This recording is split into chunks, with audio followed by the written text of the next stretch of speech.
ali kažem, sve je na nama, možemo da se borimo. Ja sam ono što mogu sa moje seljačke proste strane da kažem, ljudi bez obzira gdje radite i kad primite tu platu, kad legne u banku na vaš račun, nemojte da vam bude mrsko, pođite na šalter, dignite keš koliko vam treba i sve plaćajte kešom.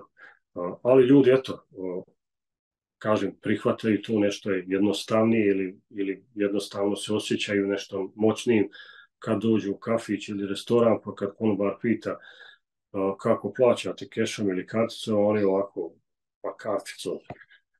Tako da trebalo bi da se narod probudi, da vidi znači da to danas sutra vodi u ropstvo, vodi u stvarno veliko zlo. Ako ne nas, onda sigurno naše djece. Ja sve ovo radim zbog moga djeta i zbog vaše djece. Možda i pravim budalu od sebe, ali eto, što uspijemo više ljudi da probudimo, ja se nadam da će i uspjeh doći. Ali bez takve, bez i to malo borbe, znači uspjeh ne može da dođe. Ljudi se polako bude i buđenje je neminovno. Tako isto imamo ovaj K19, imamo agendu špricanja i ljudi se bude. Ja mogu sad s pravom da kažem, naslušao sam se ljudi koji su pelcovani ili kojima je neko pelcovan i nije prošao dobro, tako da se ljudi bude, vide da to nešto nije bilo dobro i vjerovatno se nadam da smo spremni za tu sljedeću pošast i da će biti veći otpor. Međutim, ono što nas čeka kad dođe ta veća pošast jeste i veće restrikcije i veća tiranija. Ovo što je bilo za K19, ovo je dječja igra, šta će biti kad to dođe. Ja opet kažem svima koji slušate ovo nije nikakvo plašenje. Znači to se sprema, to je spremno, to svi potvrđuju. Čim ti amandmani koje nudi SZO zemljama, čim budu usvojeni od strane svih zemalja, akcija će da počne. Sad, ostaje jedno veliko pitanje i mene lično to kopka, šta je to što koči? Da li je moguće možda da je došlo do nekog sazrijevanja nekih lidera zemalja, pa su vidjeli šta se radi, pa neće da prihvate te amandmane.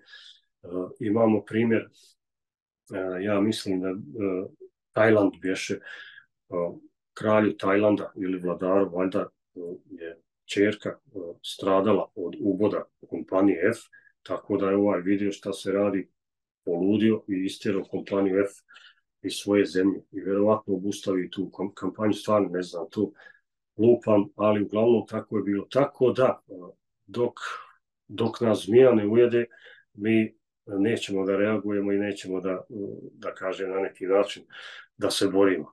To je što se toga tiče, a što se tiče drugog dijela pitanja za tu migraciju u Evropi, to sam objasnio i to većina ljudi bi znači trebala da zna, tu mainstream mediji ne spominju, udar je na bijelu rasu, što da se izmiksuje dobro, jer ono što kažu vladari, odnosno Šlauf Smradi i njegova organizacija VEF, čovjek budućnosti, odnosno rasa budućnosti je miješana. Njima za budućnost trebaju robovi. Robovi znači poslušni. Ko su poslušni robovi? To su pod broj 1 Azijati, a pod broj 2 crnci. Mi bijelci smo kroz vijekove bili i bundžije i borci, nismo dali na sebe, međutim, znate situaciju u Kini kroz istoriju. Šta car kaže, to svi podanici moraju da urade. Čak je dignuto na taj nivo da je bila neka čast da sebi oduzme život za cara, na onaj čuveni harakiri ili sepuku, ja ne znam koja to budala mogla da uradi. Mi razmišljamo tako, međutim Kinez je sretan ako može da umre na taj način, da car to vidi i da car to prihvati. Tako da, znači, rasa budućnosti je miješana, afroazijatska, na to se ide, sva je tehnologija data Azijatima, crnu rasu, crnce će da iskoriste da preplave i Evropu, da preplave i Sjevernu Ameriku, da se što više izmiješaju, Govorio sam, ne znam, kod tebe ili kod drugih, najveći udar je napravljen u Norvešku i Švedsku, odnosno pogotovo u Švedsku, odavno takozvanim azilantskim programom. Sam sam bio 2003. na azilu, vidio sam svojim očima ko dođe crnac, ko dođe što dalje iz Afrike, odmah dobija smještaj, odmah dobija papire, a mi bijelci smo bili istjerani nakon 2-3 mjeseca, jer oni ne trebaju ljude koji misle svojim glavama i ljude koji su možda i sposobniji i pametniji od njih. Njima trebaju sluge. Međutim, Švedska će to da plati na drugi način, tako što će da joj se prorijedi ta bijela rasa. Zašto je to urađeno u Švedskoj i u Norveškoj, odnosno u Skandinaviji? Zato što Skandinavija, sva, Švedska, Norveška, Danska i Finska, su, da kažem, kolijevka najčistije bijele rase. Oni u nekim svojim genima, nekoj svojoj prošlosti su takozvani plejađani, izuzetno bijela put, izuzetno plave oči.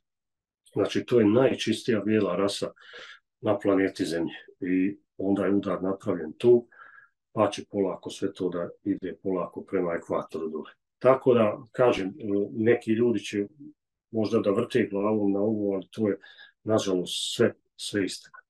I osim toga, znači miješanja, osim udara na bijelu rasu, bitno je da ovi spavači koji su vojno sposobni mladići, da budu u Evropi, pa danas sutra iz nekog centra, iako stigne naredba da se izazove neki haos, jer ono što će sigurno da zadesi Evropu, kao što vidite da uvijek neki rat negdje iziđe, zadesit će na kraju jedan vjerski rat, jer ono što je u planovima globalista, to je da ne samo jedna vlast, ne samo jedna valuta, nego i jedna religija u svijetu. Tako da mora kad tad da bude jedan veliki rat religijski, vjerski, nebitno, da bi to bila osnova za ukidanje religija.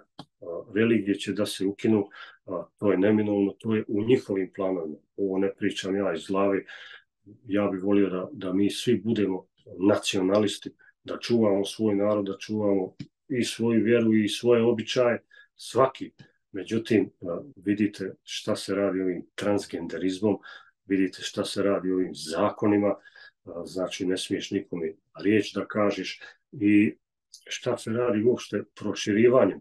Recimo, Evropska unija je vještačka tvorevina, ti narodi koji žive u Evropskoj uniji ne mogu svi biti isti. Sjedinjene Američke Države su nešto drugo, one su tako i nastale. Međutim, Evropa je vjekovna postojbina svakakvih naroda, različitih naroda, i sad hoće neko da to stavi pod svoju šapu i da svi budemo isti.